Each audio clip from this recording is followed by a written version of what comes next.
Summer ஆரம்பித்தாலே இந்த தர்பூசணி தான் எங்கே பார்த்தாலுமே வித்துட்ருப்பாங்க.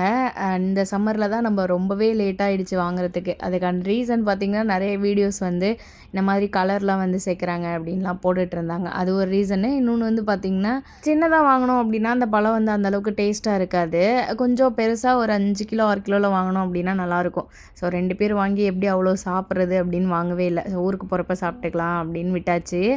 ஆனால் நேத்தி பார்த்திங்கன்னா ஏதோ சாப்பிட்டே ஆகணும் அப்படின்ற மாதிரி இருந்ததுன்னு ஒரு பழம் வாங்கிட்டு வந்தோம். இது மீடியம் சைஸில் தான் இருந்துச்சு. டேஸ்ட்டு ஓகே, லைட்டாக ஸ்வீட்னஸ் இருந்துச்சு. ஏன்னா வாங்கிட்டு வந்தாச்சு, இதுக்கு மேலே என்ன பண்ண முடியும்னா வந்து நேற்று 2 பேருமே சாப்பிட்டு முடிச்சிட்டோம். ஏன்னா ஊருக்கு போக போகிறோன்றதுனால அதை வைக்கவும் முடியாது. அதனால காலையிலே எழுந்திரிச்சு பிரேக்ஃபாஸ்ட்டும் எதுவும் இல்லை. கொஞ்சமாக இதை கட் பண்ணிவிட்டு ஜூஸ் மாதிரி போட்டு குடித்தாச்சு. ஒவ்வொரு கடையிலையுமே அவங்க புலம்புற விஷயம் ஒன்றா தான் இருக்குது. யாரோ 2 பேர் பொய்யா சொன்னதுக்காக இப்போலாம் வந்து தர்பூசணி அந்தளவுக்கு யாருமே வாங்க மாட்டேங்கிறாங்க அப்படின்னு.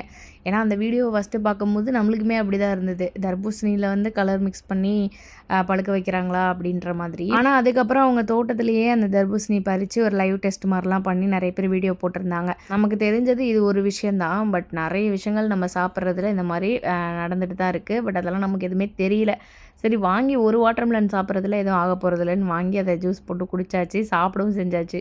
நானும் ஒவ்வொரு டைம் சரவணா ஸ்டோர் போகும்போது அந்த ஜூஸ் வடிகட்டி வாங்கணுன்னு தான் யோசிச்சுட்டே போவேன். ஆனால் அதை மட்டும் எப்படி மறந்துட்டு வரேனே தெரியாது. காஃபி வடிகட்டில் தான் எடுத்து ஃபில்டர் பண்ணிட்டு இருந்தேன். அது ஒவ்வொரு ட்ராப்பாக விழுந்துட்டு இருந்தது. இது எப்போ வடிகட்டுறதுன்னு அப்புறம் அப்படியே எடுத்து குடிச்சு பார்த்தா நல்லா இருந்தது. ஜூஸ் எல்லாம் குடிச்சிட்டு கொஞ்சம் பாத்திரம் இருந்தது, அதெல்லாம் வாஷ் பண்ணி வச்சுட்டு நாளைக்கு ஊருக்கு போகிறோன்றதுனால நிறைய வேலைகள் இருக்குது. பேக் பண்ணணும், துணியெல்லாம் துவைக்கணும். ஸோ இந்த வேலையெல்லாம் முடிச்சு வச்சுட்டு நம்ம லஞ்சை செய்ய ஸ்டார்ட் பண்ண வேண்டியதான். அவ்வளோதான் ஃப்ரெண்ட்ஸ், இன்னொரு வீடியோவில் பார்க்குறேன். பிடிச்சிருந்துச்சுன்னா லைக் பண்ணிட்டு சேனலை சப்ஸ்கிரைப் பண்ணிக்கோங்க. பாய்.